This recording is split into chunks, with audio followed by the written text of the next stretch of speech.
All right. Mic check. Can you hear me? Isabel, say something. Hello? Can they hear you from back there?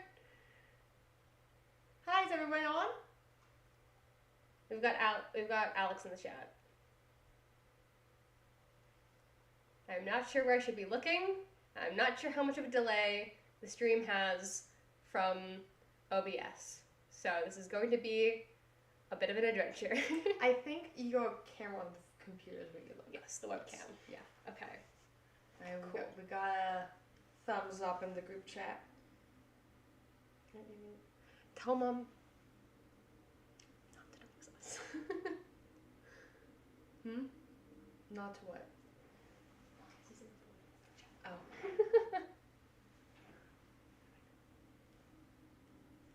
No delay. Okay, that's good. Hello, hello, hello. Oh, this is exciting and a little bit nerve-wracking. Happy Halloween, everyone!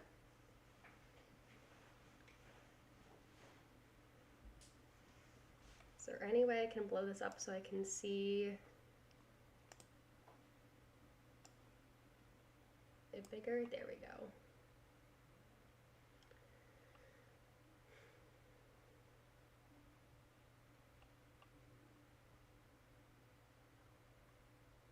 Okay. Okay, I guess we can get started. I think so. Are we good? Are we done spamming family and friends? I have not sent into the full family group chat, but... Good? Do you want me to send into family group chat? No, I think we're good. Okay. Alright. Happy Halloween! Cool. I'm so excited we have folks here. I didn't expect anyone to show up because it's Halloween and I figured people would have lives. Thank you so much for coming to the Runaways book release. I cannot believe I'm saying this, but I am now a published author. And thank you so much to my wonderful sister Bella for joining me. I'm at DeGrace. If you're here, you probably know that already. And today, Runaways is officially yours. It's published, it's everywhere.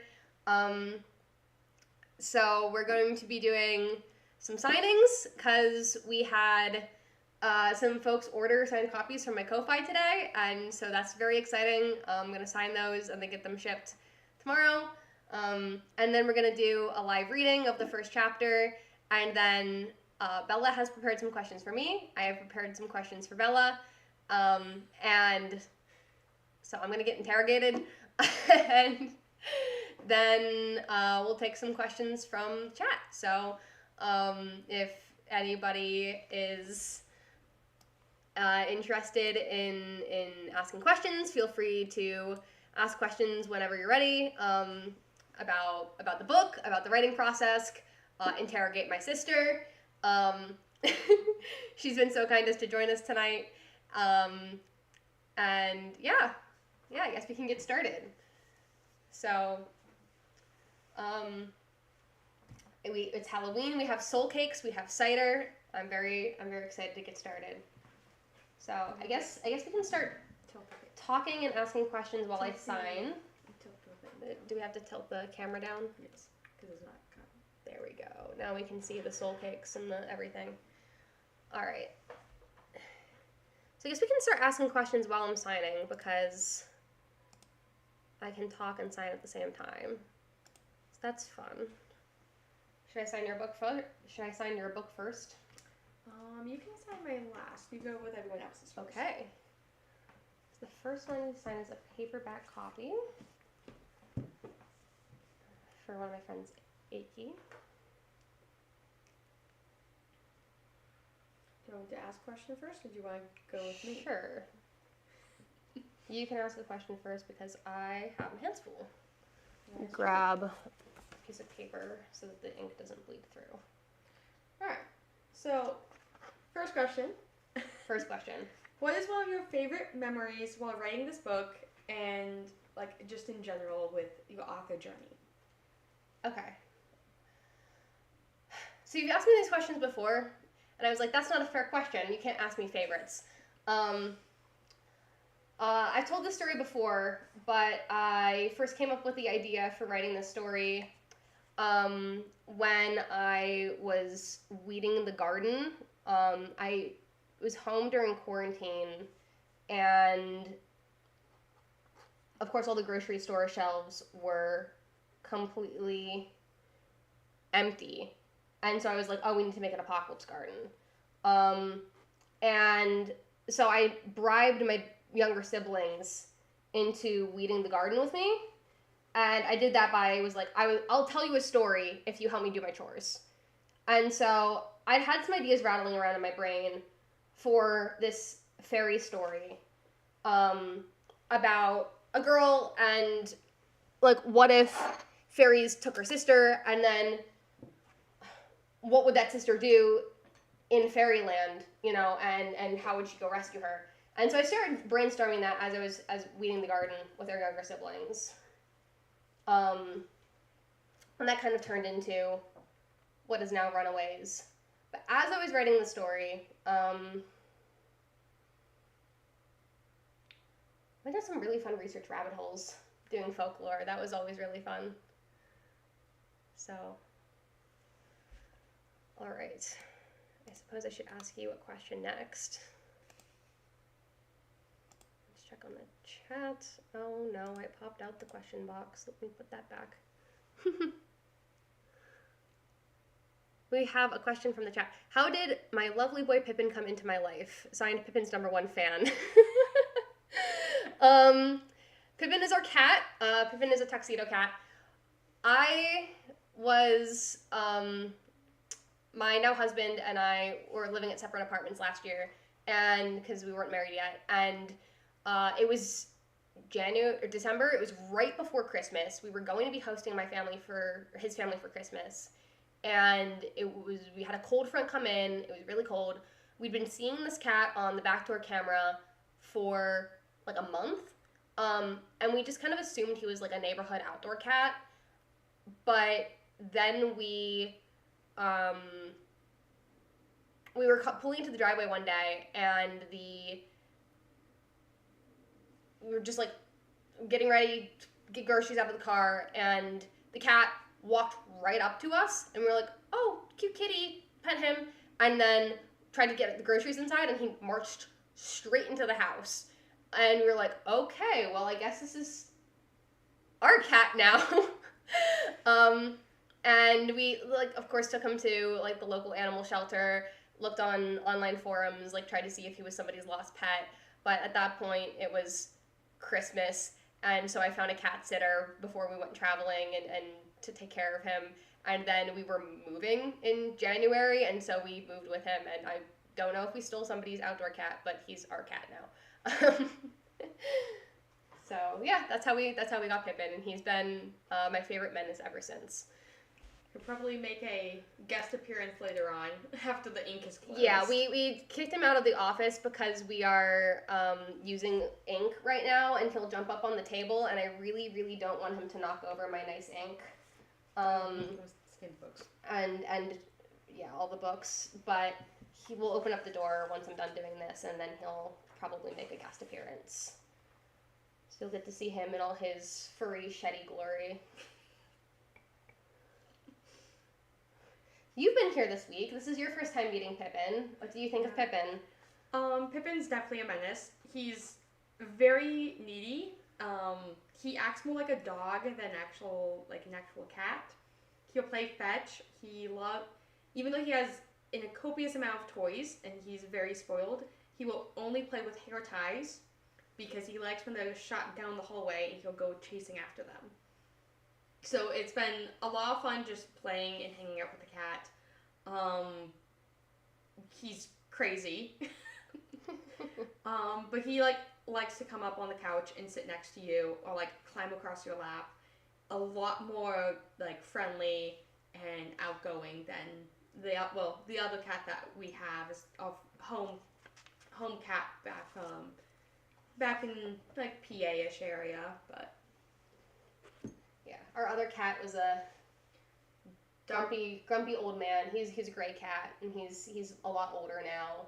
We got him in very much the same way. It was a very cold winter night, and we bagged our mom to keep him. and Mom did not want this cat, and now Mom likes the cat more than most of us sometimes. It's not a running joke in our family. The MFH, most favorite human. Yeah, whichever bed he's sleeping on is the most favorite human. Next one I need to sign as a hardcover. Yes.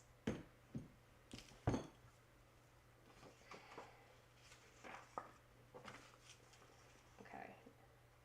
There's another question in the chat. Let me pull that up.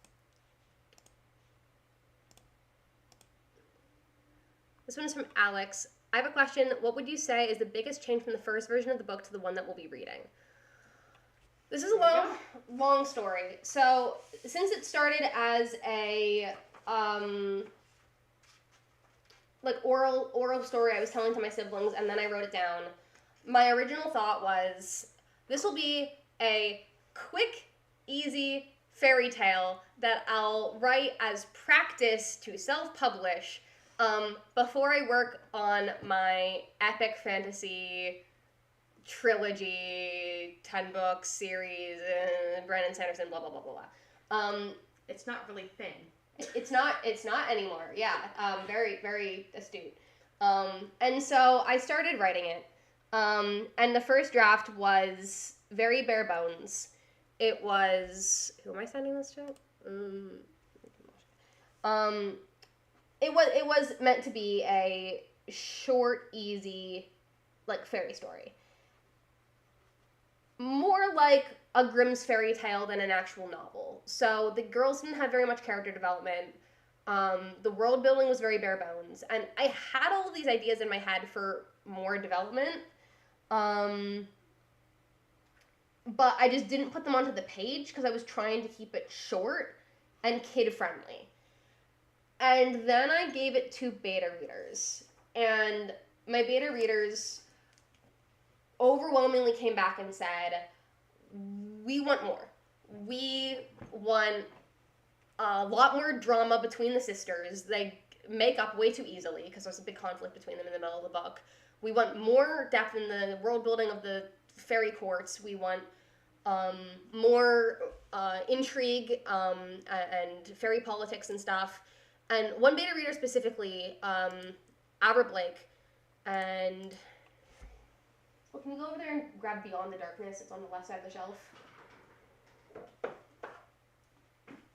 A fellow indie author. They just published this book. I have yet to read it, but I highly recommend it. It looks amazing. And it's illustrated. Amazing. Avra was a really, really big help, as well as all my other beta readers. I can't thank all of them enough, in helping me really expand that part of the story. So what I did was I put a break in the middle and rewrote the entire thing and added 50,000 words to the center of it. So now it's a lot longer. And then I had a second round of beta readers. Avra came back. Katie came back, another indie author.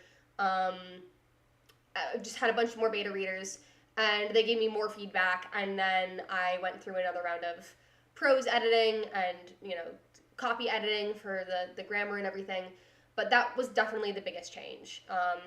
So in that process, I added points of view for Cecelia and for the Taken. So that was the biggest change, was getting into their heads and seeing their sides of the story. And I had a lot of fun writing it, and it's a much different book. But I'm glad that I did that. All right, it's time to sign your book. What would you like this to say? Just with your name. Just my name? Nothing personalized? Well, I'll let you decide what you want to have it personalized to. You can't do that to me. Yes, I can. No, I can't. Yes, I can. What if I write something silly?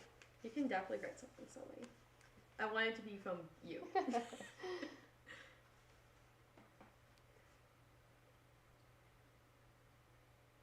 gonna have to think about this. All right, I'm gonna ask you a question and you can talk while I think about this.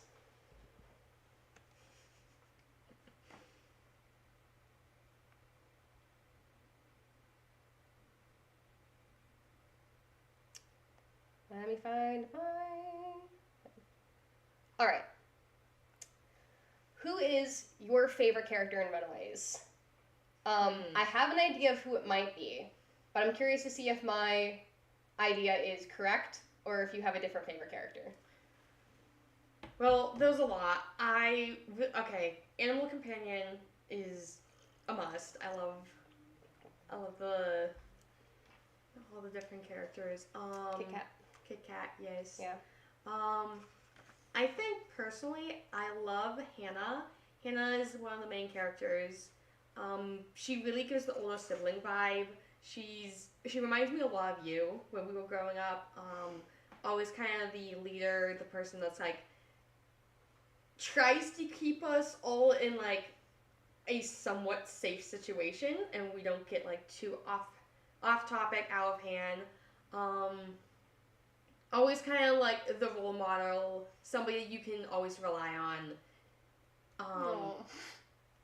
Stop. Reminds me very much of you. And we've had a lot of like sibling interactions where it's like, oh yeah.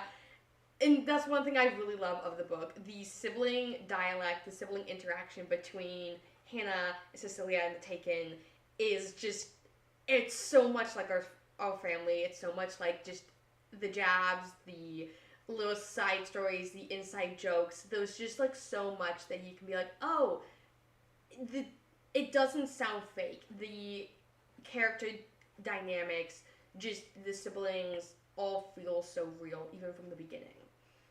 So I really love that piece. I love Hannah a lot. Besides that, I love some of the side characters. You will end up meeting a lot of different side characters. I loved when you were writing the Jack of Fables. Jack that actually didn't make it into the final draft. Jack didn't make it to the final? Oh. Well, I guess he's a side character. He's a side character. He's a side character in the side story. Side story. But Jack was definitely a lot of fun. Jack was a lot of fun. The poem and all that was... Old timers on my mailing list will know. Yes. But Jack was a lot of fun. That was one of the things that we had in the beginning, like having that in the story. But personally, I kind of like the villains. That's what I thought you were going to say. I thought you were going to say the Pied Piper. The villains, I always like having a villain that is one that you love to hate. Their character dynamic, having the villain push the story forwards. The complications with them, having just all of that really makes it interesting. Plus, let's be honest, the villains do have some style, and they do have, like, it's fun to draw when you draw, like, fun, cute characters. I love drawing Hannah and the siblings. We did some, like, fun little pieces of that. But even having the villain, when you first described him in that first chapter, his appearance, the scary, spooky, like, horror vibes.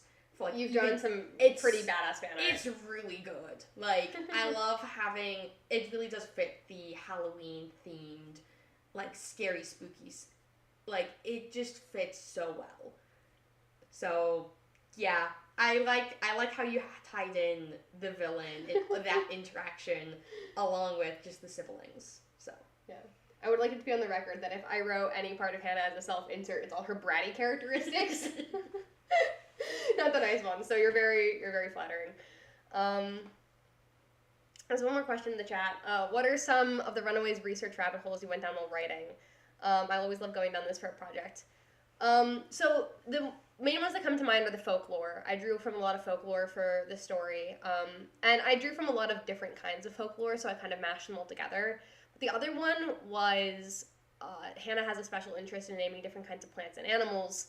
And so I had to research all the different scientific names.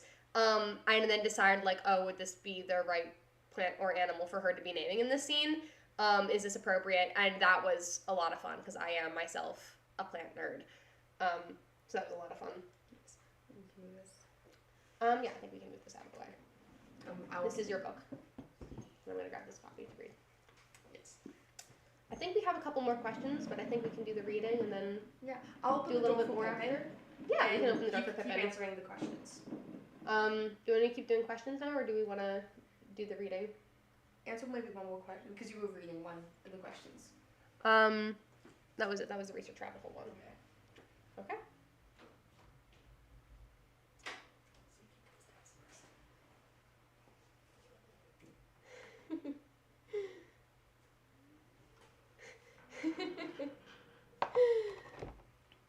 Our baby sister's texting us a quote from the book.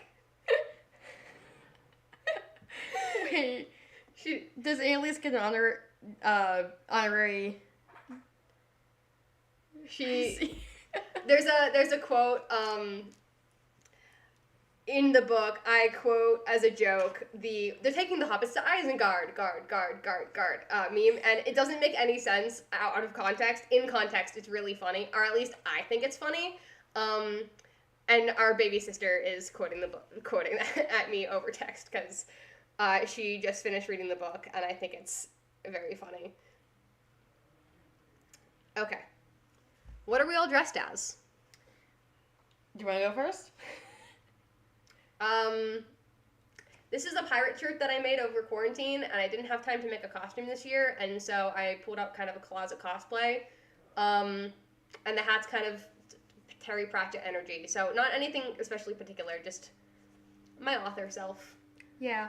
I'm kind of just my own, like, little OC, original character, or just side character from The Lord of the Rings, or just that general, like, story. So nothing specific. I'm coming from college. It was just something I had in my dorm room.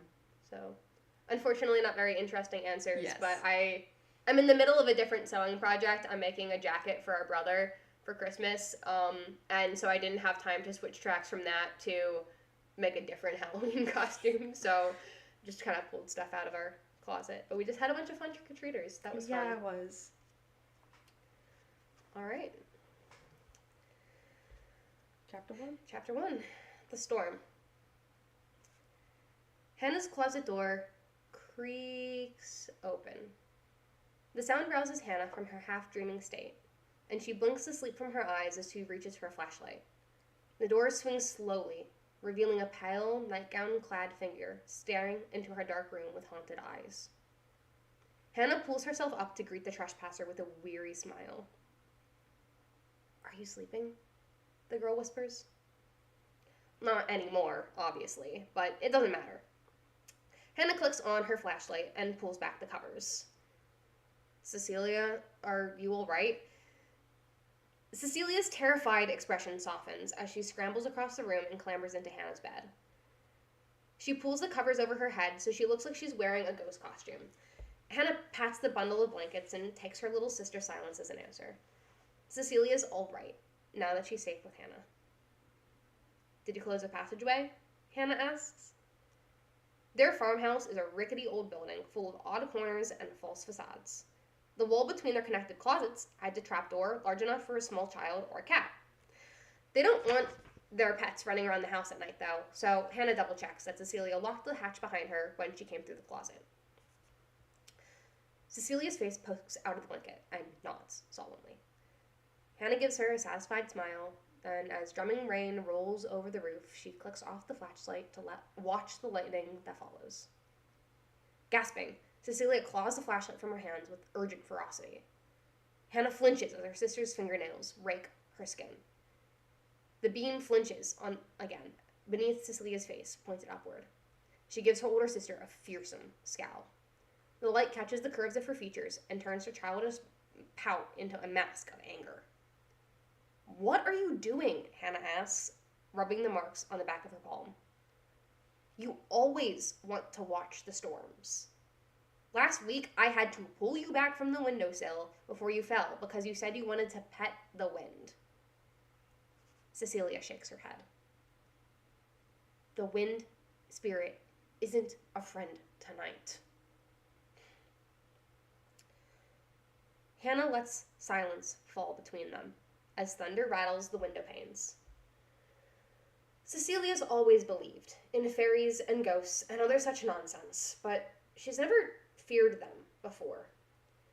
She narrows her eyes at her sister, but lets the matter drop. Shrugging instead, she rolls onto her stomach and reaches for the nearby bookshelf, letting her fingers dance over the spines as she reads the names. Fine then. I'll read you a bedtime story until you're calm enough to go back to sleep, okay? What do you want to hear? Robin Hood? Treasure Island? Fairy tales? I think we left off with the Pied Piper. Cecelia shudders. Hannah glances over her shoulder and re-examines her sister's huddled form, her frightened face, then stops and frowns, concern knitting her brows. What's the matter? Don't say his name. Whose name? Hannah turns back to the shelf where her fingers rest over the creased cover. She pulls it off the shelf and flips open to the ribbon bookmark.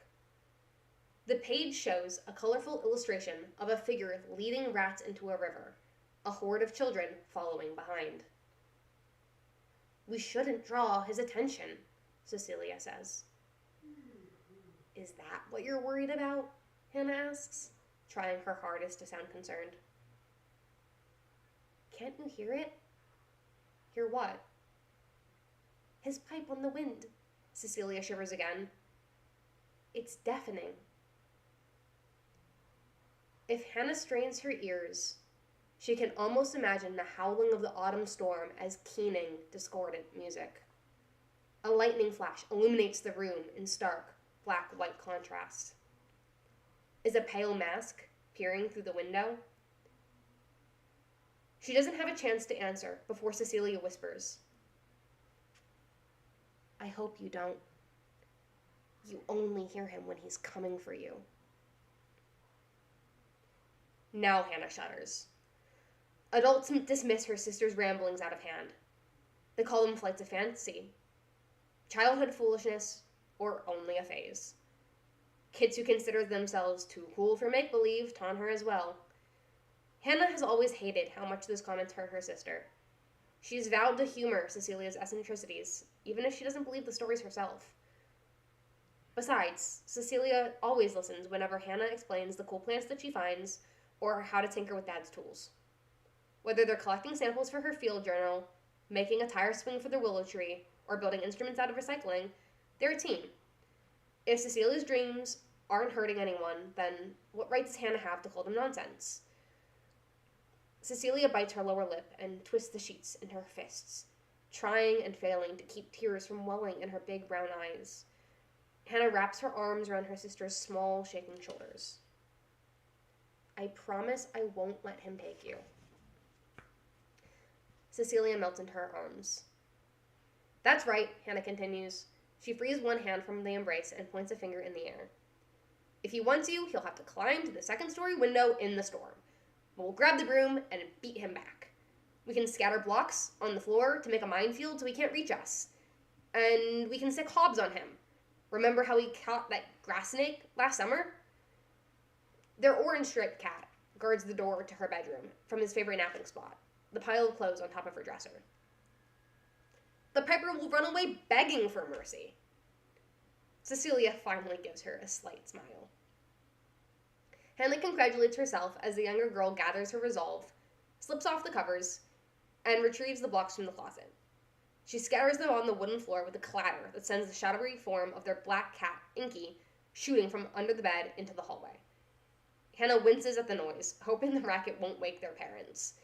Cecelia follows Inky into the hall, retrieves the broom from the linen closet, and places it by the bed, a ready defense.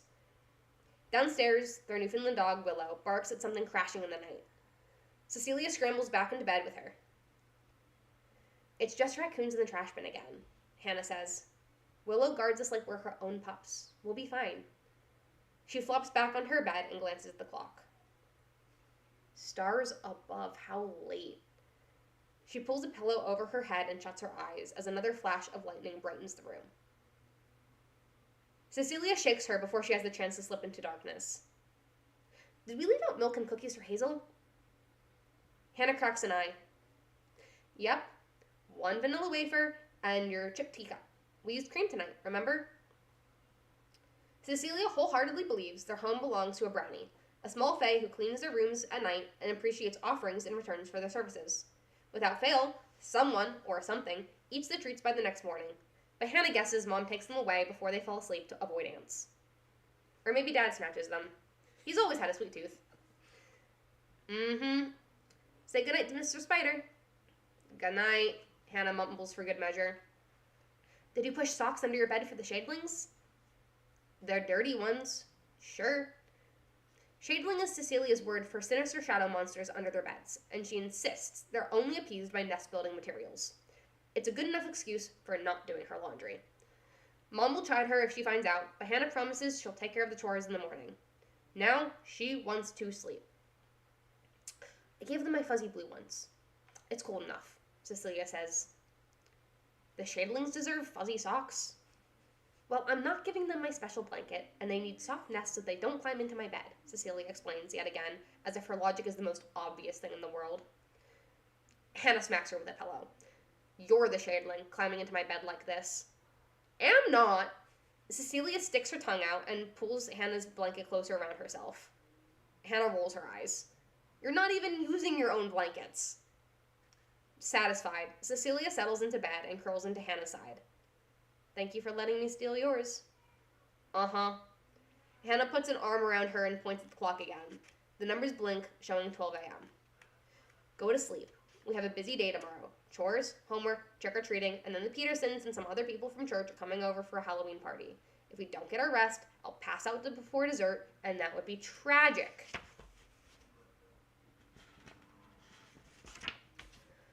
Don't remind me about Halloween, Cecelia answers through a yawn. Can you sing for me?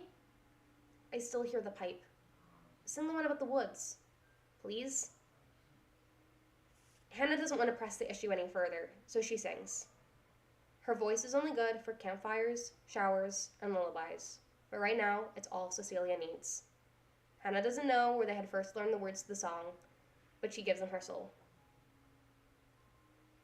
Leave it dance and let it wild, God's own playground for a child.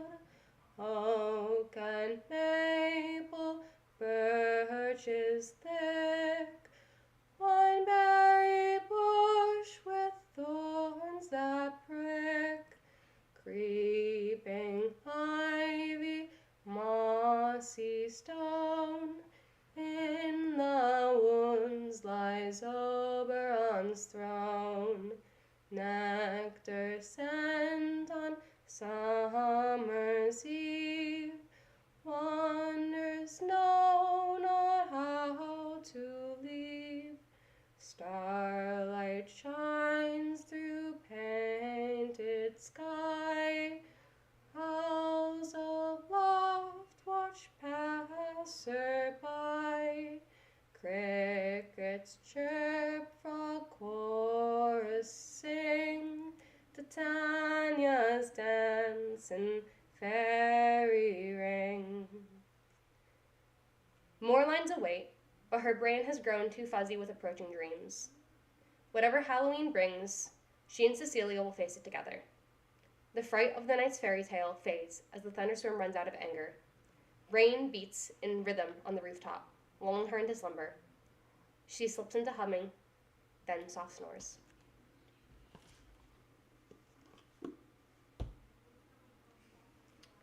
I apologize for my singing voice. I'm getting over a cold, and I've been practicing that song for a really long time, but that is not the best I can perform it because I'm getting over a cold.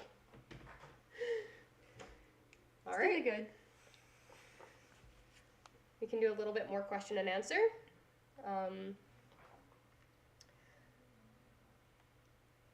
Let me go back to my thing. So, that's chapter 1. In chapter 2, Cecelia is missing. And Hannah has to go rescue Cecelia from Faerieland because she's the only one who puts 2 and 2 together what's going on. So, if you were to pack a bag to go to Faerieland and rescue one of our younger siblings, what would you bring? Well, my first answer would be a weapon of any sort. Knowing what's going to transpire with the book, definitely a weapon. I would probably say probably a Swiss Army knife that we got from our dad when we were like just turned 12 or something. So Swiss Army knife. We used to have PVC pipes, like the really long ones, for like a project that our mom and dad were doing, and we had extra ones, and we used to play a game called stickball.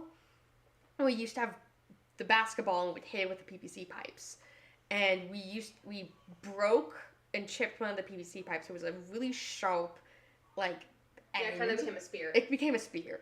It's a very intense game, yeah. A very intense game.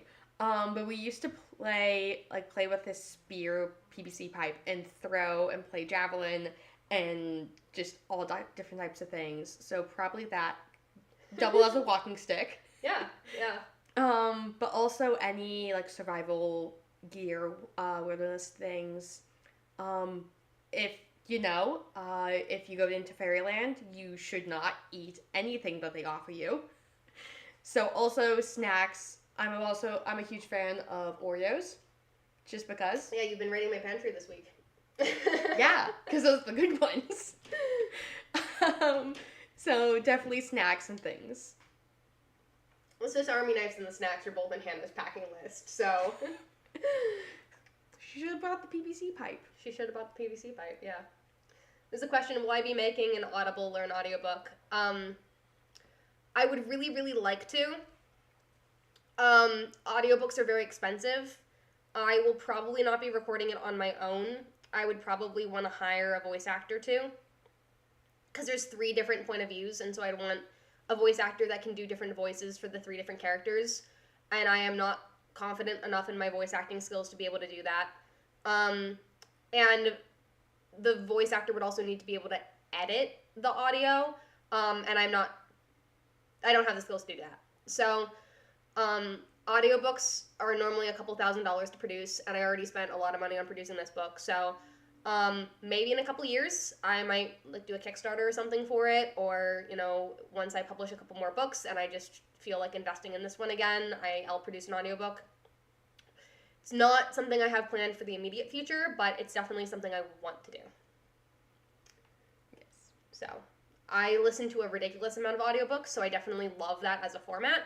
My family has always really listened to a lot of audiobooks. This actually transitions into another question I wanted to talk to you about. Yes. Because you're dyslexic, and I want to format this book to be dyslexia friendly, and you help me with that. Yeah. So, in addition to, dyslexia friendly tools, and accessibility tools, we also just listened to a lot of audiobooks because that was easier for you, and our mom did a ton of read-alouds. Yeah. So, it's a format I want to make eventually because it's important to me, but I also wanted to format the book itself in the text to be dyslexia friendly, and you help me with that. So, can you talk a little bit about what dyslexia is like? What do you want people to know about dyslexia? And you're still a big reader, what tools do you use to make reading more accessible? So, I'll pull up my copy. So, the dyslexia friendly font is actually one thing that I actually use.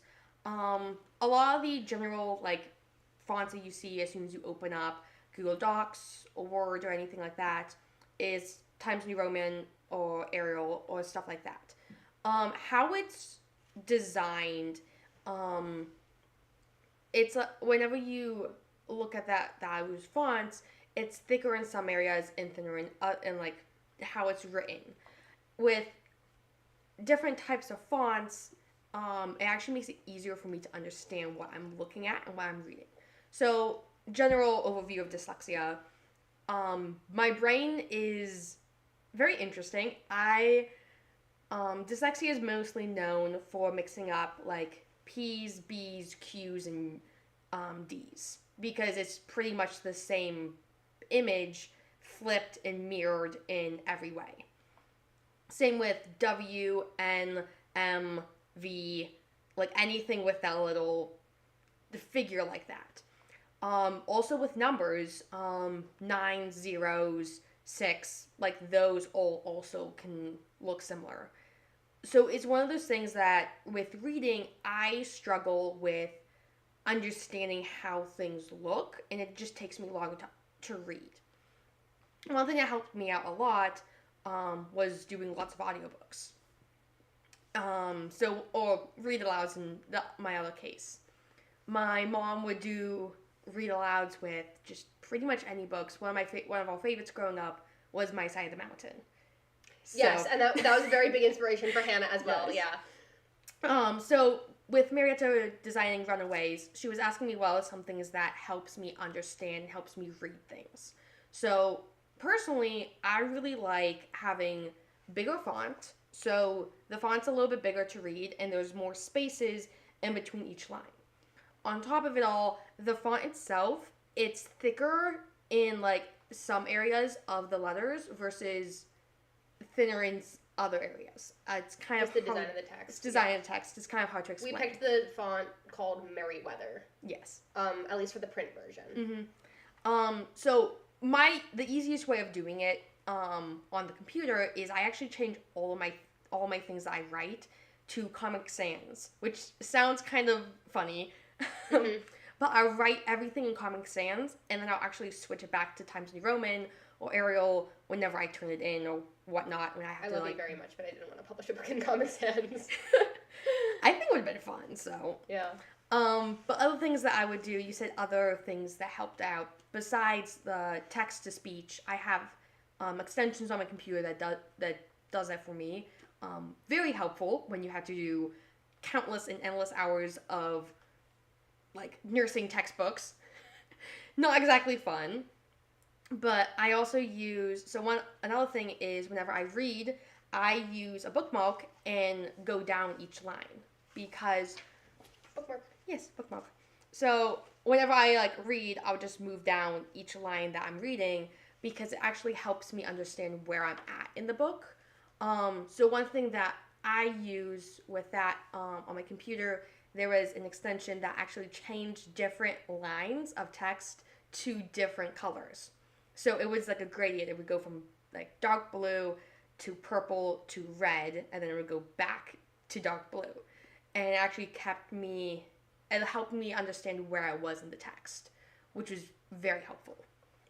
So whenever you were working on Runaways, we talked a couple of weeks about dyslexia-friendly fonts, what it means, and how it is helpful to have a book styled that actually helps the readers comprehend better and is more family friendly. It's more family friendly and also friendly to people who have reading difficulties or reading disabilities. So I'm really grateful for that. Yeah. Thank you so much for stopping in and for the congratulations on the book release, Chad. Junie asked, you're studying to be a nurse. That's awesome. What field do you want to go into? So you're a senior in college, so yes. That's coming up soon. Yeah, so I'm a senior at a college in Ohio studying for my nursing degree. I've been doing lots of different things. This semester I'm doing my rotation in ICU, ER, and advanced med surg trauma. So personally, I had a lot of fun currently in the ER and the ICU.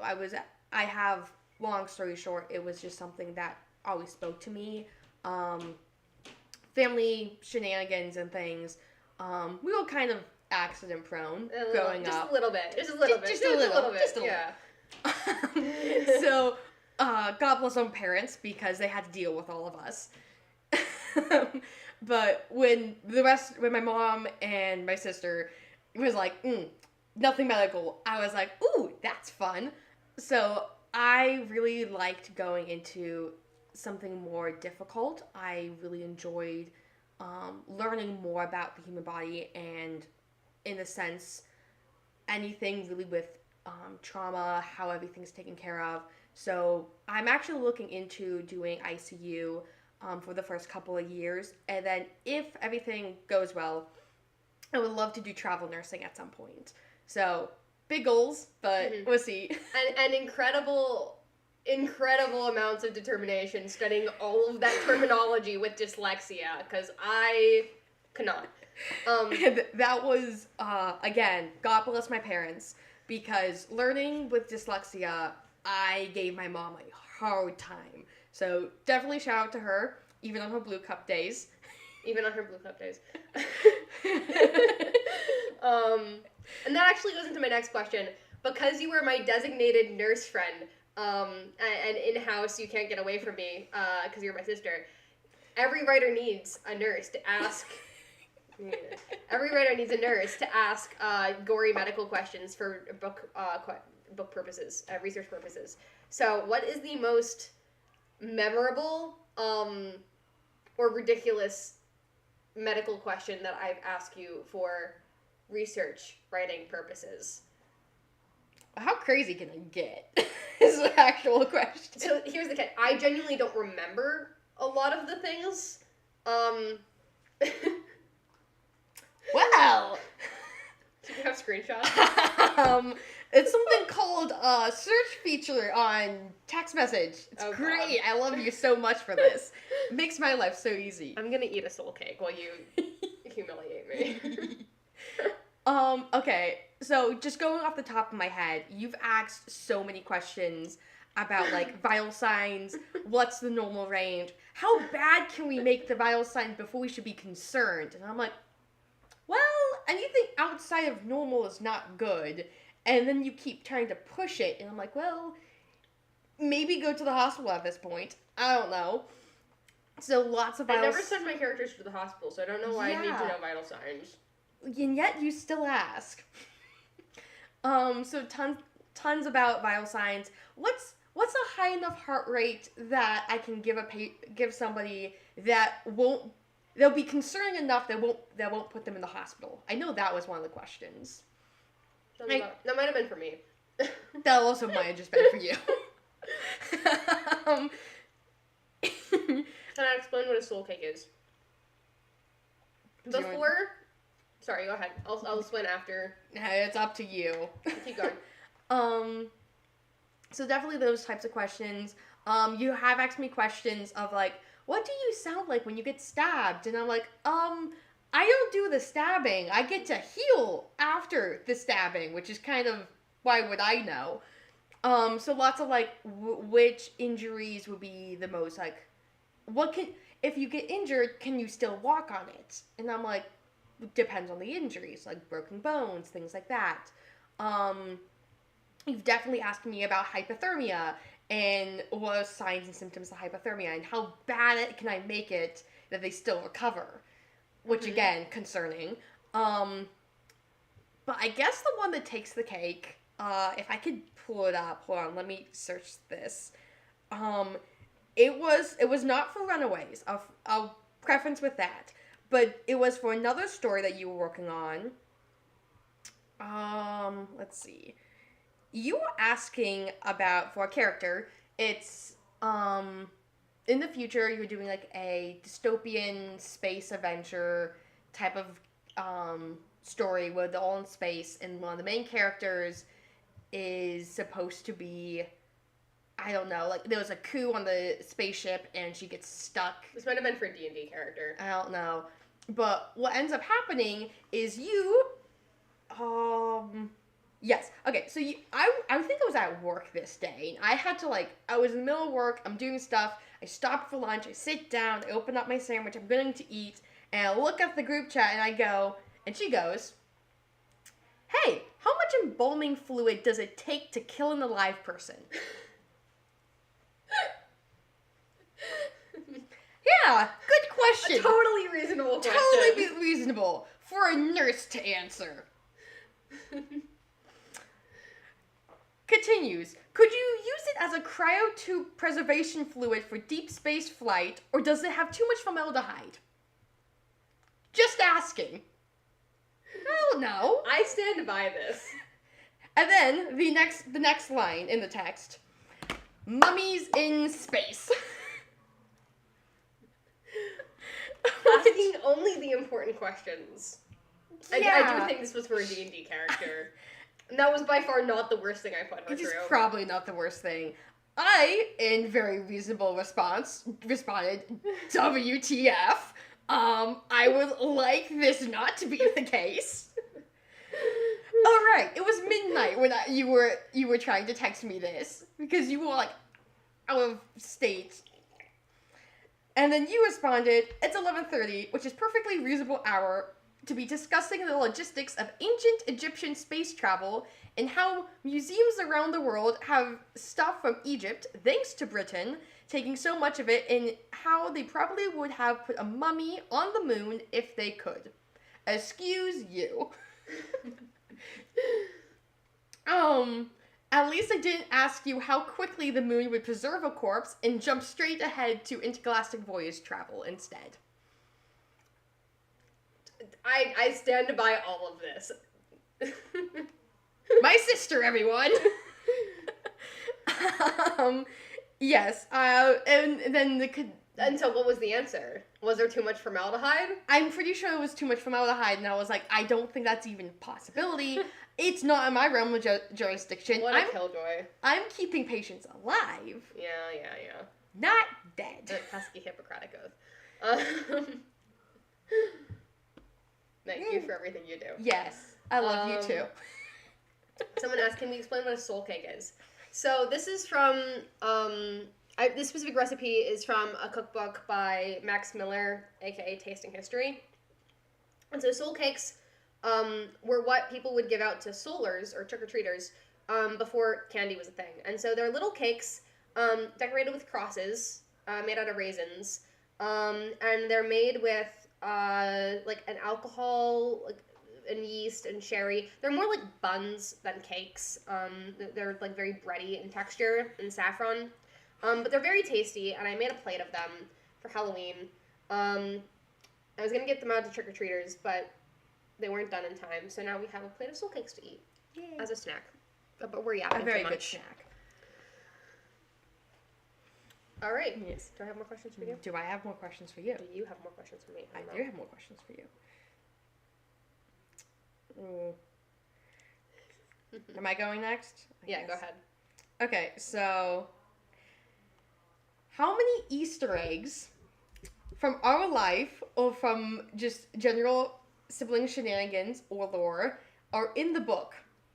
If you can count them all, because I know I definitely can't count them. There's a lot. There's a lot. And which one was the hardest to include, and which one was the funniest to include? There's definitely a couple in the first chapter alone. Like, we mentioned the pocket knives. Like, our dad gave us pocket knives when we were kids, and so Hannah takes a pocket knife with her to Faerieland, because, you know, every kid has to have a pocket knife. She gets a sword later in the book. Every kid should have a sword, too. Perfectly reasonable to give to your child. Logic. So I really don't think I can count the number of, like, sibling lore references that are in this book. But if I told you, that would be spoilers. I think my favorite one to work in is a bit from the epilogue. And I think when my family reads that one, they're going to be laughing at me. This is not necessarily a, like, Christian fiction book. I didn't label it as a Christian fiction book, but there are references to the girls, like, they mentioned, oh, we're going to have friends from church come over, or, like, Hannah says a prayer to her guardian angel, and then, like, storms into the woods. So it's all very subtle. I mean, they are dealing with fae and demons and ties to hell, and, like, a bunch of other, like, supernatural stuff that's going on. So it's very subtle. It's very in the background. And in the epilogue, it's like, during the spring, this happens. In the winter, this happens. And in the fall, this happens. During Lent, this happens. And there's a bit in there that's a very simple reference to the Lenten tradition that our family always had. And that was funny. A little inside joke. Yes. Yeah. Because we grew up Catholic. Yes. Yeah, I know personally for that one. As you were reading it, were there any references specifically that stuck out to you? There's a lot. A lot. I know, okay, so I'm going to just refer to the first chapter because we just read that on You just stream. read the first chapter, yeah. So, the cat that got the garden snake that we were talking about, I have distinct memories of us playing on a trampoline, and our cat, Gunmetal, was underneath the trampoline, and we were, like, goofing around, and we heard him fighting something, and we were standing on the trampoline looking through the mesh, and he's fighting this garden snake underneath our feet, and we're, like, freaking out, but also, like, not moving because we wanted to watch it. And because we couldn't get off the trampoline without getting involved in the cat-snake fight. Yeah. So there's that one in the first chapter alone. The cat is named Hobbs, though, not... Yes. It's not after cat. So there's that one. He's an orange stripy tiger cat, and he's named Hobbs after Calvin and Hobbes. That too. So there's a lot of Easter eggs. But we also have the other animal, the Newfoundland downstairs, Willow. That was our cousin's Newfoundland dog, also named Willow, that I remember growing up, and we used to play and goof around, and she was such a sweetheart. Yeah, she was a really big dog, and we were really small kids, and we would get on rollerblades and hold onto her leash, and she'd like drag us around our parking lot at our grandparents' condo. It was so much fun. We loved that dog. We lived pretty far away from those cousins, so we only saw her a couple times a year, but she was a sweetheart. She was a sweet child. So, like, there's those ones. Willow was originally supposed to be the animal companion in this book, in, like, the first draft, because I was like, oh, Hannah can have, like, a reliable, loyal dog as an animal companion. That would be so sweet. That would be so cute. And then I realized keeping track of a dog is really, really hard, because, like, she's fighting through the trees and, like, climbing trees, and, like, there's a scene where she has to, like, fall down like a rabbit hole, and I'm like, how am I gonna get the dog down the rabbit hole so that she can like go to Faerieland with her dog? Like that, I can't do that. And I kept losing track of this stupid animal because I was stupid, and I could not. With a dog, with a pet, you need to have them constantly there. Like they can't. I was like, I need a wild animal for an animal companion that can do a job. Pop out of the story, like throw them out of the story, have them run away because they're a wild animal, and then like reel them back in when I need them, and then send them away again. And so instead, I came up with, I was like, I need a wild animal that can fight the Piper's rats. So I needed some tiny little predator. My illustrator, Quinn, was also an early beta reader, and Quinn helped me come up with the idea for Kit Kat, who's a little weasel who fights the rats and is a scout for the Seelie court. And so he can communicate through little letter sticks, and then he points out the runes and can communicate. And so I was really happy that we had Kit Kat as an animal companion, because he's smart enough as a Seelie creature to be able to act and think independently, and he's a wild animal. So in the beginning, when Hannah doesn't know his true nature, he can like run away and come back. And then at the beginning of the story, have the mom takes the dog to go look for Cecelia. So Willow's still there. I couldn't get rid of Willow entirely, but she's unfortunately not the animal companion. Yeah. I do remember reading on the first draft, and you were like having it's so difficult. So difficult. Willow does give them a very, very welcome homecoming. And she's still a sweetheart. So do I have another question for you?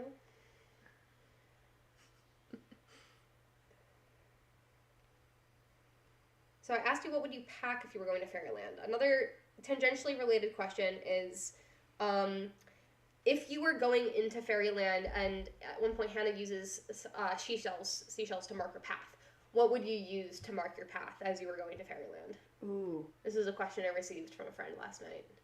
Okay. So this reminds me very much of, you'll have to help me with the name because I probably can't pronounce it to save my life.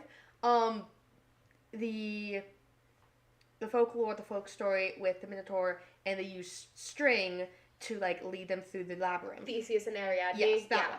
So I would probably use brightly colored string or a ribbon or something to wrap around trees, use that.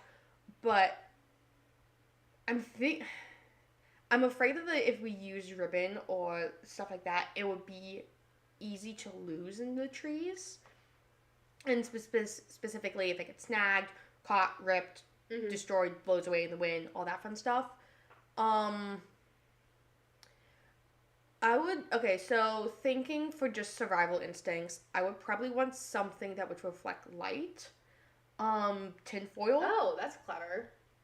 So tinfoil, we have a lot of like CDs or DVDs at our house, and I would probably use those.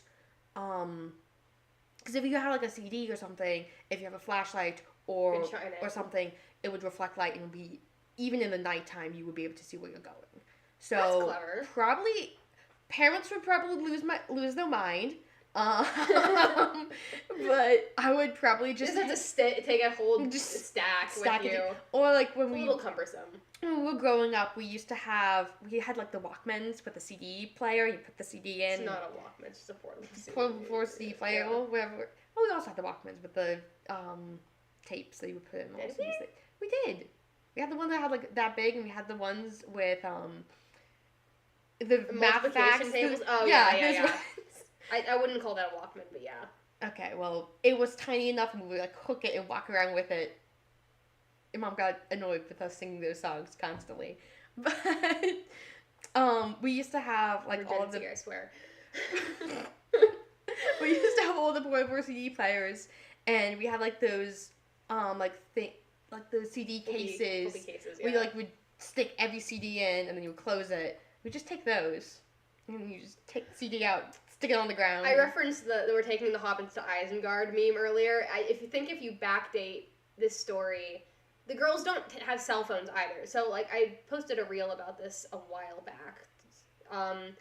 There's this problem of like the phones and technology and communication and stories. Like most kids these days have cell phones, and the girls are like 12 and 14. So why don't they have cell phones? Why can't like their parents just call Cecelia? And the answer is partially like there's no self-service in Faerieland. Duh. Yeah. But like Hannah doesn't take a phone with her. Like she doesn't try to call her parents or text them or to tell them where she's going. And it's partially because I didn't grow up with a cell phone until I got to high school. And so if you tried to backdate like when this story takes place, between the memes that I reference and the technology that they have in their house, it would probably take place somewhere around 2007, and the girls should probably be wearing silly bands. So I want that fan art on my desk by Monday. Yes. The endless amount of silly bands. We used to fight over those as kids. I did the math once, yeah. Yeah, we used to do like family, like with our cousins, like different competitions. And remember, we used to get silly bands as prizes. Yeah. And we used to have boxes of silly bands. Oh man. All right. I have no more questions for you. Do you have any more questions for me before we open it up to the chat? Ooh. I think I'm combining some of them. Let's see. Well, somebody else in the chat has already asked what were some of the things from the first draft that didn't make it into the final cut. So, do you want to expand on that any more than what you already said? I can expand a little bit more. I said that I added 3 whole new point of view characters, so that was a really big change. Some later changes that I added was I added another side character. I added a character named Quercu, who's kind of a mentor to Cecelia. I added a lot more exposition to the Unseelie court. Previously, the Piper was the only villain that we got to meet. And so now there's the Piper's boss, Queen Mab, who's the queen of the whole Unseelie court, and then Queen Mab's boss, which is just hell itself, because the Unseelie court gets their power from hell, and then the Piper's like co-workers or competitors, I guess, which are the other like Unseelie masters, and so there's like the Dark, the werewolves, the White Witch, who's kind of like the Western Wind. And so our little sister read this book, and she called me, and she was like, all right, you need to write spin-offs now. I want sequels about all these other masters and their changelings. Yeah. Give it. So I had no plans for this to be a series. The Girl Stories was supposed to be wrapped up, but I wanted the world to feel larger than just what the girls were encountering. I wanted them to feel like they were characters in a larger universe, and that they're not the ones. They save the day within their plot, but like there's a bigger arc, there's a bigger world going on, and there's other days to be saved, you know. And there's other characters, you know, in this world too. And so I hope that captured that feeling. Yeah. So. Yes. All right. Yeah. So I guess that wraps up our questions. Yeah, but at least between us two. Are there any more questions in the group chat? I think I got all of them so far. Alright, I had an idea for a game. I don't know if anybody wants to play. This is a game that has been popular on Ripeler for a very long time, and I keep getting tagged in it, and I keep not participating because I only had one book to participate in. But it's called Find the Word Tag. So you can give me a word, and I can pull up my document and Control F, and then I can read that excerpt completely out of context. And I'll read just like that one line or that one paragraph completely out of context based on that word. I've been tagged in probably hundreds of these, and at some point I'm like, oh, I can't just keep giving the same exact excerpt over and over again. The other game, which is a slight variation on that, is you give me a number between 1 and 309, and I flip to that page in the book, and I read a random excerpt off of that page in the book. So, if anybody's still listening or still watching, we can play that for a bit. Otherwise, yeah, I think that was all I had for tonight. Thank you so much, so much for listening and for watching. I'm doing a bad job of like being a salesperson here. You can buy my book now. Oh my god, it's out. You can buy it anywhere books are sold. It's on Amazon. It's on Barnes & Noble. It's on some Australian sites. It's on some German sites, which is crazy. It hit the German sites before it hit the England sites, and I'm like, it's in book in English. Oh my, how did that work? All of those are on my books to read links, which are posted everywhere in the links of this. And the signed copies are available on my Ko-Fi. So I just signed a bunch of copies. Yes. I'm gonna be sending those out tomorrow. There's more in stock. They're in a box over there. So if you want signed copies, they're still available, and they'll continue to be available. I'll order more if I need more. So yeah, thank you so much for supporting me. I really, really, really, really cannot say how much I appreciate it. Yes. So yeah, that's the last of my sales pitch. Yes. Can we sign a petition for spin-offs or sequels somewhere because I put my name down?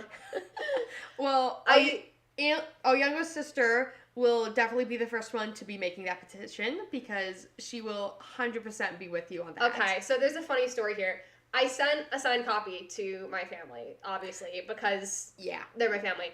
That was the first signed copy I sent out. It was a very emotional moment. I was like, oh my god, I'm an author, you know. None of the rest of this has felt real. I still don't believe I'm really doing this. It's been very surreal.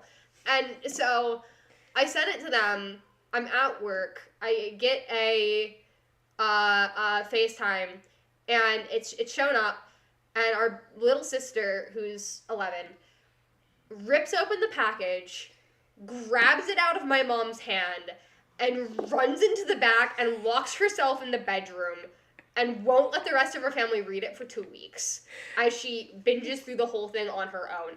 Correction, 3 weeks, because I went home to visit. You were there when they opened it, right? No, I wasn't. No, it was just Mom and Annalise. I came home afterwards, and I was like, oh, I'm home. I get to see Meredith's first book. And Annalise only held it up like, look, it's here. And I was like, can I see it? And she goes, no, I'll flip through the pages for you. You're not allowed to touch it. So she hid the thing. She hid it. I don't think our dad got to see any of the illustrations. I don't think our brothers got to see any of the illustrations. I think our mom is reading it to our dad now. Yes. But... Oh, we also have the story about... Oh, one of our younger brothers... One of our younger brothers isn't a reader. He's never been a reader, and he never will be. And when I first announced the pre-order, I dropped the link in our family group chat, and he was the first one to pre-order it. And then I called him the next day, and he was like, "Hey, congratulations on publishing your book. I'll never read it, but I bought you a copy. I beat Bella to it." He's like, he wanted the bragging rights. Siblings. He wanted the bragging rights, and he wanted to be like, yes, I was the first one that bought the copy. I was the first one to buy a copy. So thank you to my brother. He's wonderful, and I love him very much. End up reading it at some point if it's not him. If I make an audiobook, maybe. It's in Swedish stores too. Oh my god. Oh, there you go. You made it to another country. You made it to another country. Look at you. I've been trying to get it into indie bookstores around here. I got it into one. One, yeah. So. Yes. It's very, very surreal, very exciting. Yeah, putting it out there for the world to see at this point. Yeah, scary. So, if you do read it, please leave a review. Leave a review on Amazon, leave a review on Goodreads. But that's a really big help to indie authors, especially because reviews show people like this is a legit book, it's reliable, like it might be something I want to read. So yeah, reviews are a really, really, really big help. I think there's like 10 on Goodreads right now, which is really great. Yeah. I think the magic number is like 20 on Amazon, or like 50 on Amazon, and then you start having the algorithm start promoting it itself. So yes. Yeah, let's get it there. Let's get it there. Yeah. So it definitely, if you can, go out and buy a book. I'll be your marketing person. I always try to help out with that, but yes. So yeah, thank you so much for coming. Yes. Yeah. Do we have anything else we want to say or do? Besides the game idea, if the chat wants to participate or not, I think we're done. So we're good. I haven't seen any other questions come in. So yeah. All right. Recording of this should be live on my YouTube channel. So if anybody wants to watch this, or if anybody is watching this later, thank you. Yeah, I guess that's bye. You're a published author. I guess another question is what's next. I'm working on a nonfiction series. I've been publishing a blog for a very long time, for 5 years. So I'm working on turning some of my nonfiction, writing advice, blog posts into a compilation like book. And so that might be next, and then I have another fiction book that I'm working on. It's about ghost stories. So yeah, those might be coming up soon. Yes. Rules to the game. So yeah, it's very simple. You give me a number between 1 and 309. 309, yeah. And then I flip to that page in the book and I read a random excerpt completely out of context. And you haven't actually read this version of the book, so you get to react to it. Yes. And so did the rest of you. Yeah. The last version I read of this book, nursing school is kind of difficult. The last version I read was probably the third or the fourth one. Version? I think I sent you a version like after I'd made most of the major plot and story changes. So, page 28. Yeah, so... But before I did any of the other... Yes.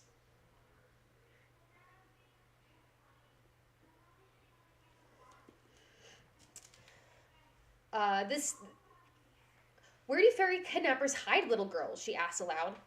Well, Hannah, you're not a fairy kidnapper, but you have to think like your opponent. It's chess, she answers herself.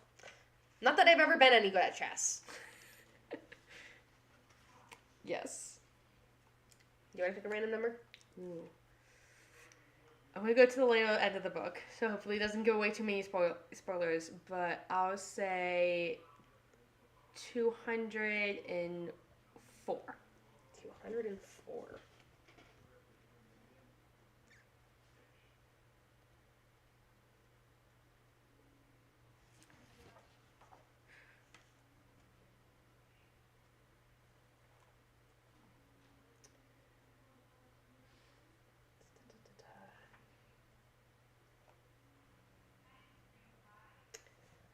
The error-friendly competition shatters.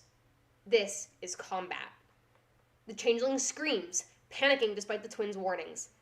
Iva has the Piper's power. What's going on here? Hannah backs up too, grabbing her hand, raising herself in the balls of her feet, ready to run. Yeah.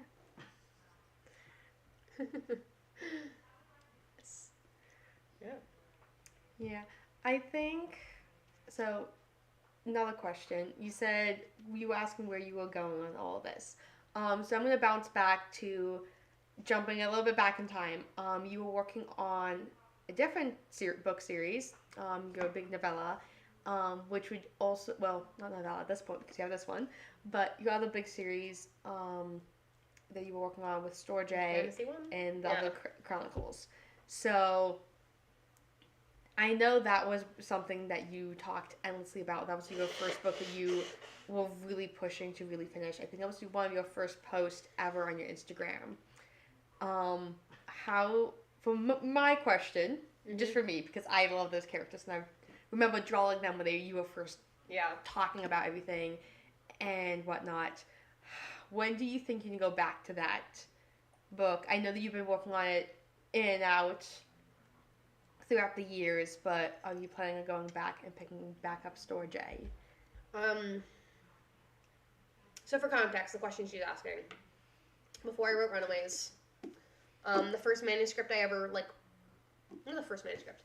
The manuscript I finished before Store J was a epic fantasy, political intrigue, drama, war story called Store J. And it was a prequel to, or the first installment in what was going to be a long series of equally dramatic political intrigue adventure stories called the Leo Chronicles.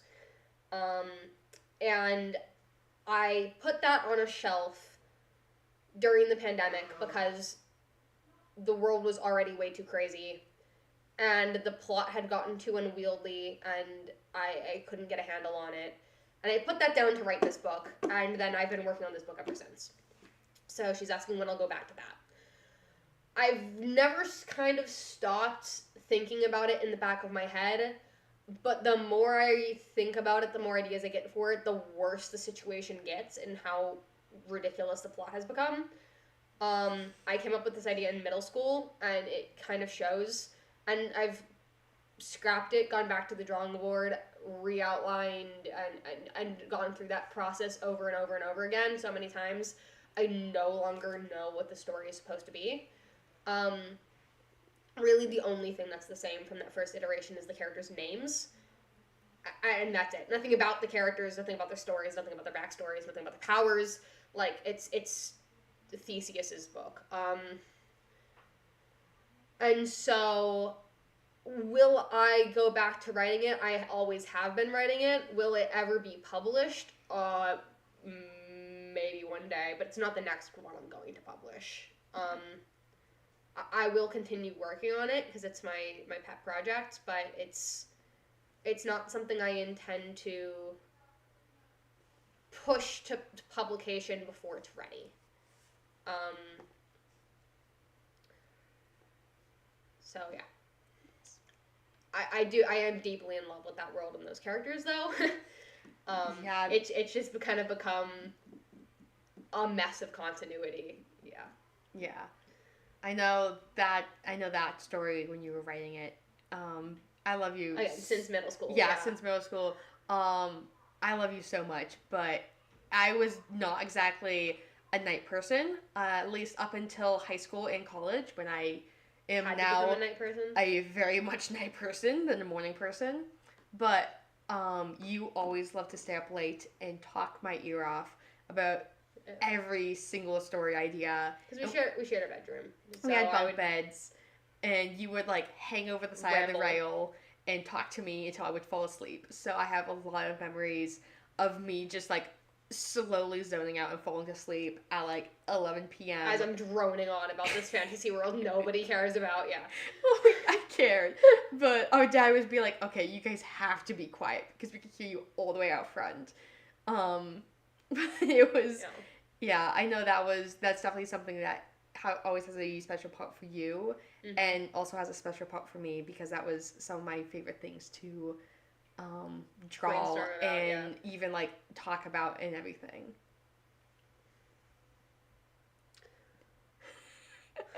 Do you know where your Swiss Army knives are? Are they lost in the Seelie court or your messy room at home? The world may never know.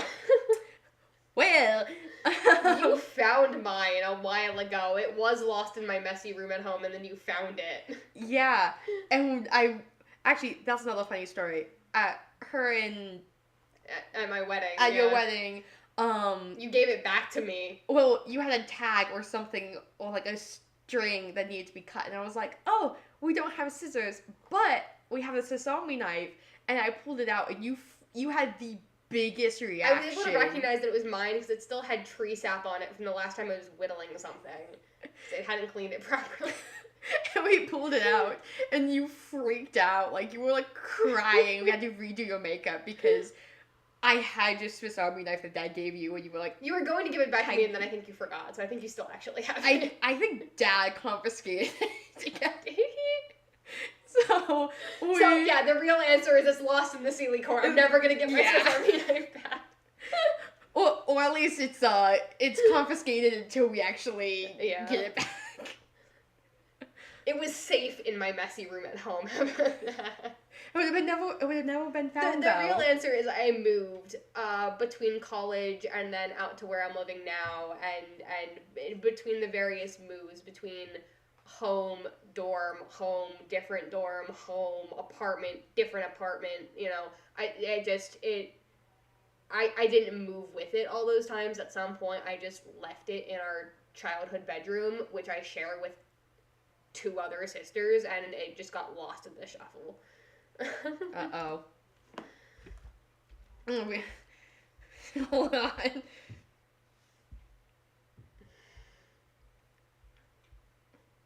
We have a sibling. Oh, did Dad find them? I think he did. Well, I guess we have to get him back. I think he's gonna get him back, yeah.